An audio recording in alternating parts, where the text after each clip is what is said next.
What has been taken by force can only be recovered by force. Gamal Abdel Nasser. Chapter 1. The Only Language They Understand. 1. American Pressure. I would be willing to lose my election because I will alienate the Jewish community, thus, if necessary, be harder on the Israelis. President Jimmy Carter to Secretary of State Cyrus Vance. When Jimmy Carter entered the White House in January 1977, no one expected that he would quickly obtain two of the most significant agreements in the history of the Arab-Israeli conflict: the peace treaty between Israel and Egypt, and the framework for peace in the Middle East, which served as a blueprint for the 1993 Oslo Accord. Essential to Carter's success was an approach wholly unlike those of his predecessors, one that was not expected by even the closest observers of the former peanut farmer from Plains, Georgia.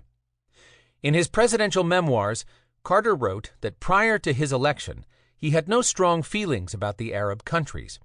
I had never visited one and knew no Arab leaders.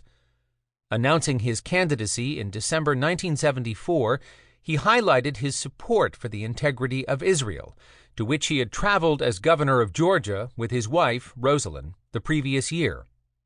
The trip had special significance for Carter, a devout Southern Baptist who had studied the Bible since childhood.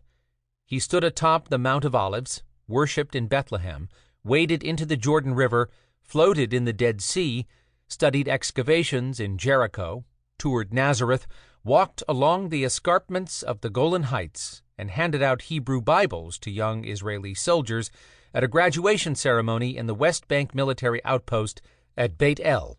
He was briefed on Israeli politics and security by future Prime Minister Yitzhak Rabin, Foreign Minister Abba Eban, former Chief of Staff Chaim Bar-Lev, and Prime Minister Golda Meir. My recent trip to Israel had a profound impact on my own life, he wrote after returning to Atlanta.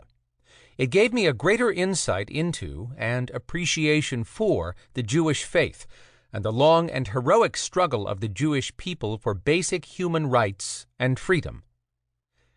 It came as something of a shock then when early in his tenure, Carter displayed an unprecedented willingness to confront Israel and withstand pressure from its supporters in the American Jewish community and Congress. He was the first American president to call publicly for an almost total Israeli withdrawal to the pre-1967 lines. Of even greater concern to Israel, he was also the first to see the Palestinian issue as central to resolving the Middle East conflict, and the first to speak of a Palestinian right to self-determination. Israeli nerves were rattled when, less than 2 months after taking office, he said publicly, "There has to be a homeland provided for the Palestinian refugees who have suffered for many, many years." Carter believed the Palestinian Liberation Organization was ready for compromise.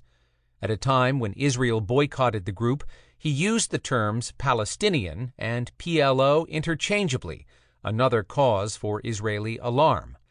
Among his top White House advisers were Zbigniew Brzezinski and William Quandt, two participants in a 1975 Brookings Institution study group that recommended far-reaching shifts in U.S. policy, including a push for Israel's withdrawal to the pre-1967 lines, Palestinian self-determination, and strong encouragement from the great powers.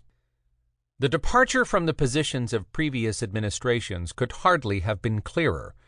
Carter's predecessor, Gerald Ford, had issued a written assurance that the United States would give great weight to Israel remaining on the Golan Heights, Syrian territory conquered in the 1967 war. Carter, by contrast, spoke of Israel's return to the pre-1967 lines with only minor modifications.